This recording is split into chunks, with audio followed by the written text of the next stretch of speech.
Republic of Texas, Lives, Liberty, and Property of the People by Jorge Mahfoud.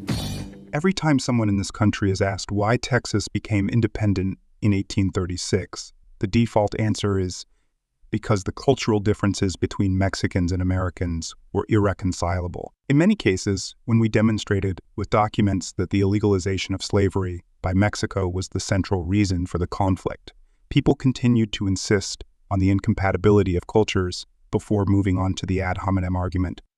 By 1836, and until the Second World War when Nazism lost its prestige in the West, there was no talk of cultures but of incompatible races, not by the Mexicans, but by the politicians of Texas and their allies, the slave states of the South. So what was that supposed cultural difference? According to the cliché, Americans were fighting for freedom to free themselves from Mexican despotism, not for the freedom to enslave other people. Sure, the myth of films like The Alamo was not born in 1960, but in the pro-slavery press during the Texas Secession Rebellion against Mexico. When Texas wrote its Constitution in 1836, it was quick to establish that slavery was not a debatable issue. The majority of the votes that approved it were from illegal American immigrants who had arrived in Mexico in the last 2 years as a desperate colonization race, when the Mexicans understood that it was not enough to give away land and exempt northern settlers from taxes so that they would comply with the laws of the country and free their slaves. Some of the Mexican ranchers, the Tanos, who supported the Anglo settlers, were also dispossessed of their lands and expelled to their country once the independence process was completed. Many Mexican families, like later the families of the rest of the current states of the western United States, who had been in those lands for centuries, were deported or treated as foreigners. Another wave of deportations, this time of American citizens, occurred a century later during the Great Depression for the same reasons, for speaking Spanish or for having Mexican faces. When James Polk and the senators from the states of the slave-holding South invented the war against Mexico, the declared objective was to take their land, but not to mix with that inferior race. According to Senator Calhoun, we have never dreamt of incorporating into our union any but the Caucasian race, the free white race. Ours, sir, is the government of a white race. Close quote, Mexicans were stripped of their properties, criminalized as bandits, and expelled as invaders. Meanwhile, in Washington, the slaveholders added more states and more representatives to the Union, breaking the balance in Congress against the anti-slavery representatives and senators of the North. Cultural differences were not an obstacle for the Anglo-pro-slavery settlers to take over more populated states like California, with more than 2 centuries of Mexican-Hispanic tradition. They became an invented obstacle only to deny Hispanic territories the right to vote, like New Mexico and Arizona, until 1912, when the Mexican race and their corrupt culture were no longer the majority. Later, when a poor Mexican or Central American arrived in the country to work where the global currency is printed and contribute to its economy, they were automatically criminalized with narratives in conflict with the data, such as the increase in crime or the parasitization of the states. Those same poor people who fled from the brutality of the dictatorships of the South were all supported by American transnational corporations, such as United Fruit Company, later known as Chiquita, Texaco, Standard Oil, AT, or Pepsi, and the already recognized criminal plots of the CIA. The same ones who trained paramilitaries who sowed mountains of deaths in those southern countries, then returned to the United States to defend our borders from those who came to invade us with their children in their arms. Because this is the country of laws, or laws, which also apply to the rest of the world.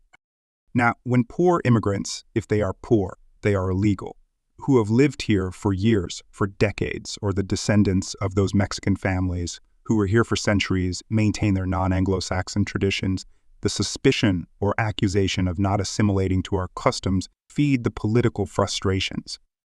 No immigrant is threatening secession from the United States due to incompatibility of cultures, but rather those who are in political power and who proudly repeat the historical falsehoods about the independence of Texas, the taking of half of the Mexican territory, even up to the extreme of provoking not only constant political and moral violence, but massacres like that of El Paso in 2019. Then, The murderer claimed to be defending his country from an invasion of Hispanics, while denouncing the dangers of cultural and racial integration, demanding assimilation or deportation. The murderer was not the first culprit of that tragedy, since he is an individual with psychiatric problems, something that is not the exclusive property of the United States. He is the product of a narrative of hate from those politicians and journalists who benefit from the demonization of minorities who, furthermore, neither vote nor have lobbies. Those who, as in times of slavery, in the name of freedom, ban books and criminalize critics.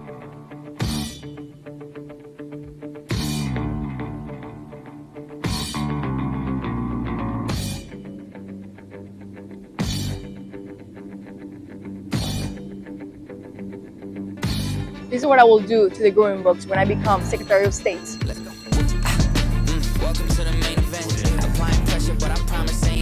These books come from Missouri Public Library. When I'm in office, they will burn.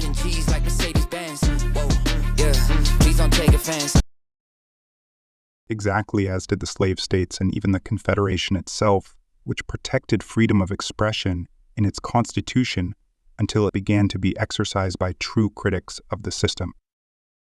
In 1936, Texas separated from Mexico to reinstate slavery. In 1860, it joined the separatist forces against the Union for the same reason, to maintain its right to enslave other human beings. In both cases, cultural differences were alleged. Yes! The divorce between reality and mythomaniac discourse is so powerful that today, supporters of the Confederacy, the only group that came within a hair's breadth of destroying this country, present themselves as champions of patriotism. People mimicking them, maybe they are right about something. And a mimic's patriotism is self-love projected in symbols onto a piece of land and hatred of the people who inhabit it.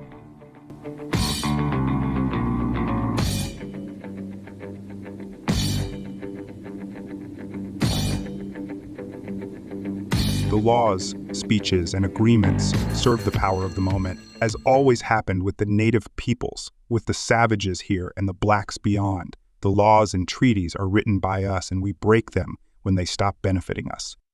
On October 22, 1836, in his inaugural address as the first president of the Republic of Texas, Sam Houston returned to the tradition of denying reality with the fanatical and overwhelming force of political fiction that would be repeated for the next 200 years.